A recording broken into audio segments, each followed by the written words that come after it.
I finally got around to finishing this game. I had to put everything aside and just lock in for 100 plus hours. I took my sweet time with it too. I completed every map objective in each region.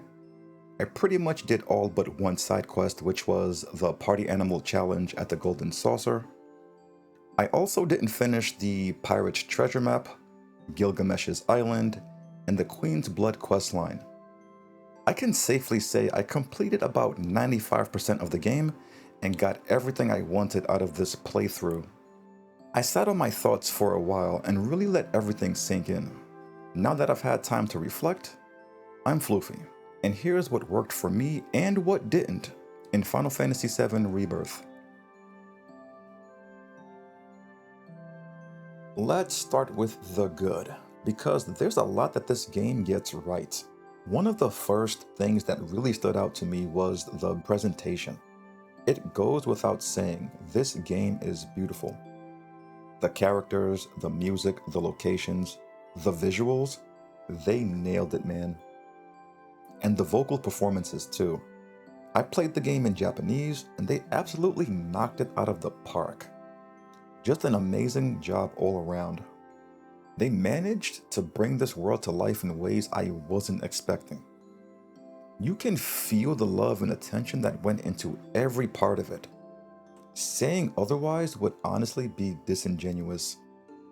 Even the minigames at the Golden Saucer, they didn't have to go that hard, but they did. They packed so much into this game. But as much as I loved how the game looked and sounded, what really kept me locked in was the story. I genuinely enjoyed it. I do have a few gripes, which I'll get into later, but overall, I had a great time with it. I actually liked a lot of the changes they made to the story. One that really stood out to me was when the crew arrived at Nibelheim. Instead of it being set up with Hojo's paid actors, Shinra turned the town into a Mako poisoning rehabilitation center, which I thought was a really nice change. How Cloud starts to recover forgotten old memories of Zack was also a great touch. There are moments like that scattered throughout the game, and I found them pretty cool.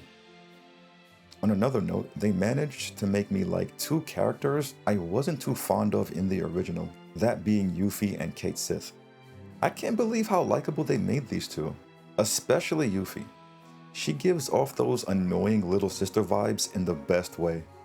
A very funny character. By the way, I have to mention this one scene. The fact that they kept it in the game was hilarious to me. I figured since it was so ridiculous in the original, there was no way it'd make its way into this version. But to my surprise, they made it even funnier. Bro, this had me laughing for far too long. Funniest scene in the game by far. I'm not really tapped into what the general consensus is these days. I've been off social media for a while now, but I can imagine the whole multi-worlds direction is probably a bit divisive. You're either into it or you're not. As for me, I don't really mind it. I'm holding off on any big judgments until we see how part 3 wraps it all up. Yeah, there's some wild stuff going on, but honestly, that's what's keeping me engaged. And to be real, as much as I loved the original, I wouldn't want a one-to-one remake with just modern graphics. I like that I don't know what's coming next, and I'm looking forward to the next one.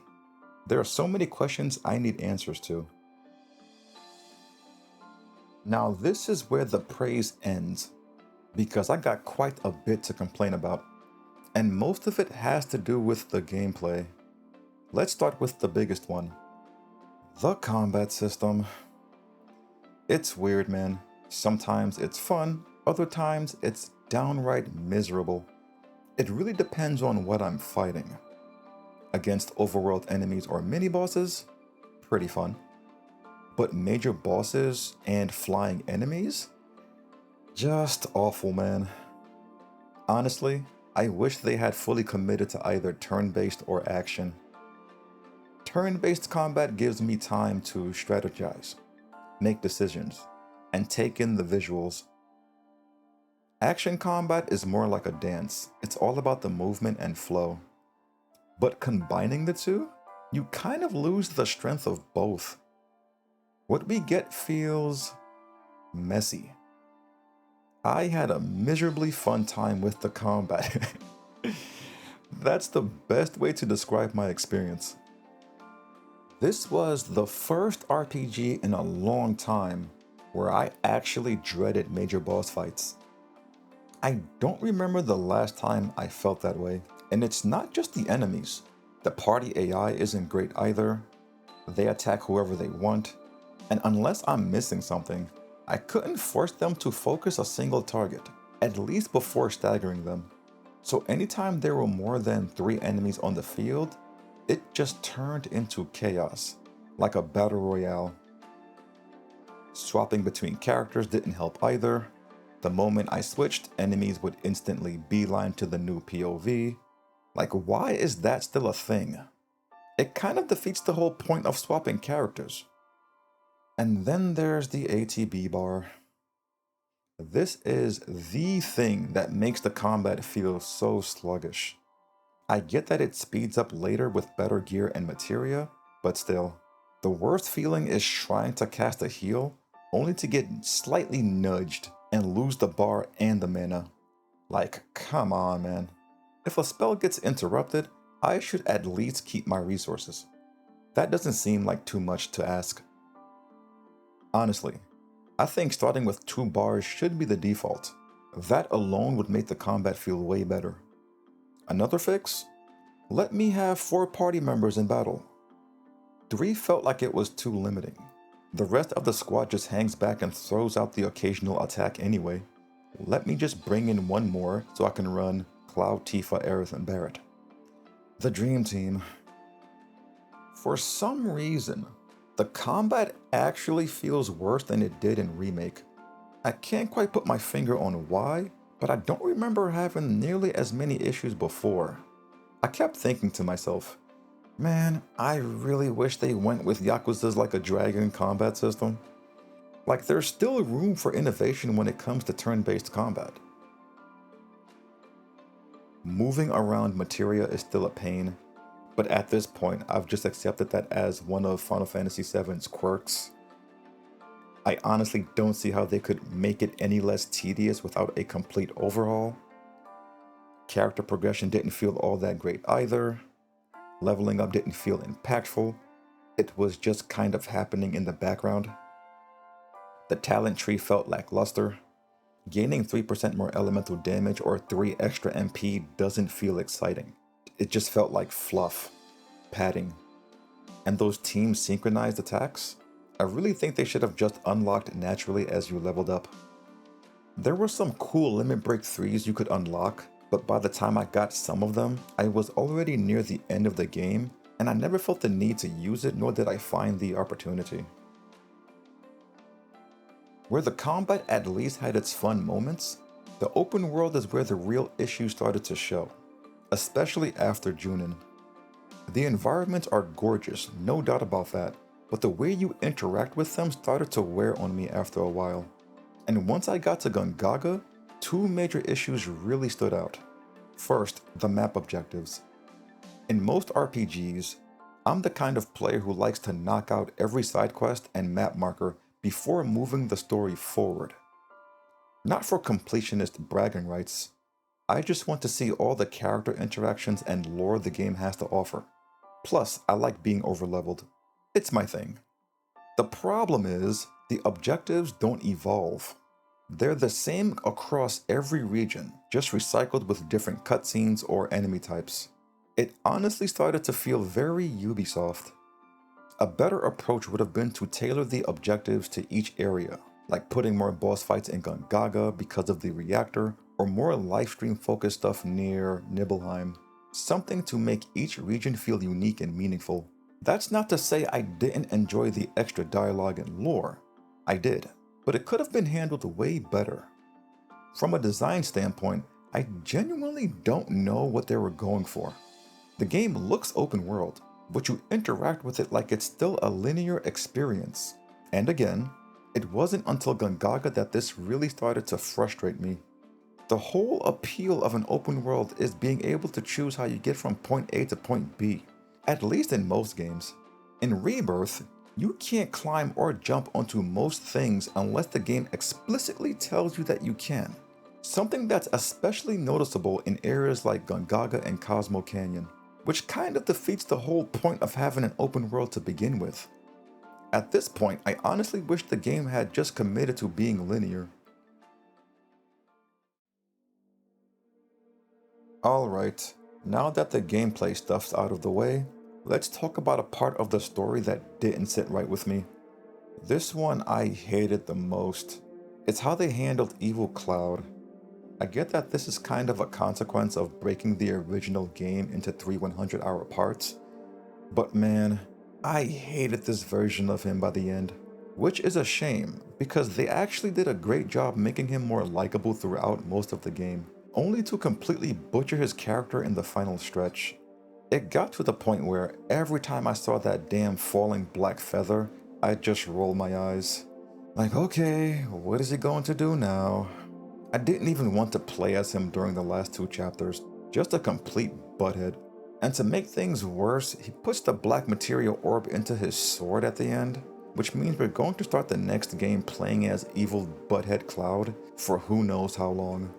Part of me thinks he's going to be the villain in the next game, and that kind of thought is exactly why I wanted to add this next section.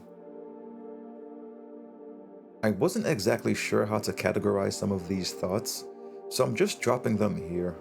I noticed that in the story there was a clear push to make Cloud and Tifa the canon relationship, which for me was great since I've always preferred her over Aerith, but that begs the question, why give players the option to romance Aerith in the first place?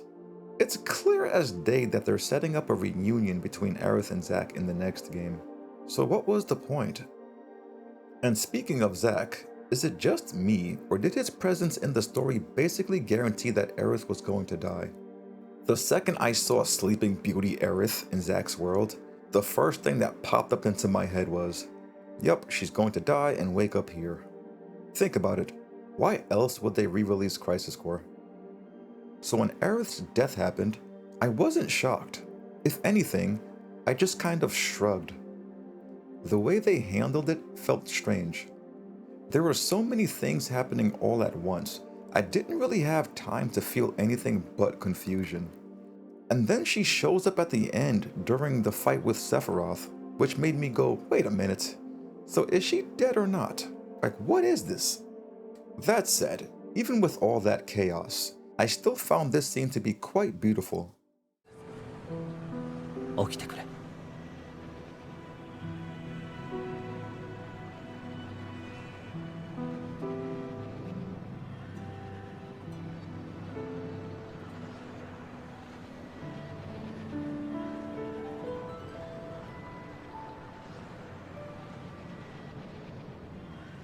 One of my favorite scenes in the game.